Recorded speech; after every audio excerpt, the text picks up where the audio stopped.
প্রশ্ন করেছেন রাজশাহী তানোর থেকে নওশাদ আলী। তিনি জানতে চেয়েছেন যে জনৈক একজন আলেম বলেছেন পুরুষরা কেবল আতর ব্যবহার করতে পারবে, তারা পারফিউম জাতীয় কিছু ব্যবহার করতে পারবে না। এই কথাটা সঠিক কিনা? ধন্যবাদ। পারফিউম আমরা ব্যবহার করি, প্রত্যেক দিন এই মাসআলাগুলার শিকার আমরা হই। আসলে পারফিউমের ক্ষেত্রে আমাদেরকে অবশ্যই লক্ষ্য রাখতে হবে এই পারফিউমের ভেতর যে অ্যালকোহলটা রয়েছে, অ্যালকোহলটা নিয়ে আমাদেরকে আলোচনা আগে করতে হবে। অ্যালকোহলটা যদি শরীরের জন্য ক্ষতিকর হয়, নেশা জাতীয় হয়, তাহলে সমস্ত ফুকাহায়ে কেরামদের মতে ওই পারফিউম ব্যবহার করা যাবে না, পারফিউম থেকে বিরত থাকতে হবে। তবে সেটা যদি ক্ষতিকর না হয়, তারপরে হচ্ছে নেশা তৈরি করে এমন না হয়, ওটা ব্যবহার করতে পারফিউমে তো এখন লেখাই থাকে অ্যালকোহল ফ্রি, এরকম বিষয় অ্যালকোহল থাকে, ফ্রি, এবং হালাল পারফিউম এমন হালাল বিষয়টি লেখা পারফিউম। থাকে।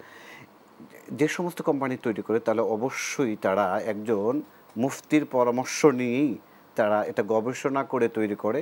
সেজন্য আমাদের উচিত হবে যে ওটা ব্যবহার করলে তেমন ক্ষতি হবে না আমি মনে করছি। এবং সুগন্ধি ব্যবহার করার সম্পর্কে রাসূল সাল্লাল্লাহু আলাইহি ওয়াসাল্লামের কি বক্তব্য আছে? হুজুর সাল্লাল্লাহু আলাইহি সাল্লাম সুগন্ধকে অনেক বেশি ভালোবাসতেন। হুজুর সাল্লাল্লাহু আলাইহি সাল্লাম তিনটে জিনিস সবচেয়ে বেশি ভালোবাসতেন, তার মধ্যে একটা হচ্ছে সুগন্ধি। আরেক হাদিসের মধ্যে আছে সমস্ত নবীদের কমন তিনটি সুন্নাহ, তিনটি সুন্নাহর মধ্যে একটি সুন্নাহ হচ্ছে আতর ব্যবহার করা, অর্থাৎ সুগন্ধি ব্যবহার করা। হুজুর সাল্লাল্লাহু আলাইহি ওয়াসাল্লাম রেগুলার সুগন্ধি ব্যবহার করতেন। হুজুর সাল্লাল্লাহু আলাইহি ওয়াসাল্লাম হাতের তালুতে ব্যবহার করতেন। কোনো বাচ্চা সাথে যদি দেখা হতো, হুজুর সাল্লাল্লাহু আলাইহি ওয়াসাল্লাম মাথায় হাত বুলিয়ে দিলে ওই মাথা থেকে সুগন্ধের ঘ্রাণ পাওয়া যেত।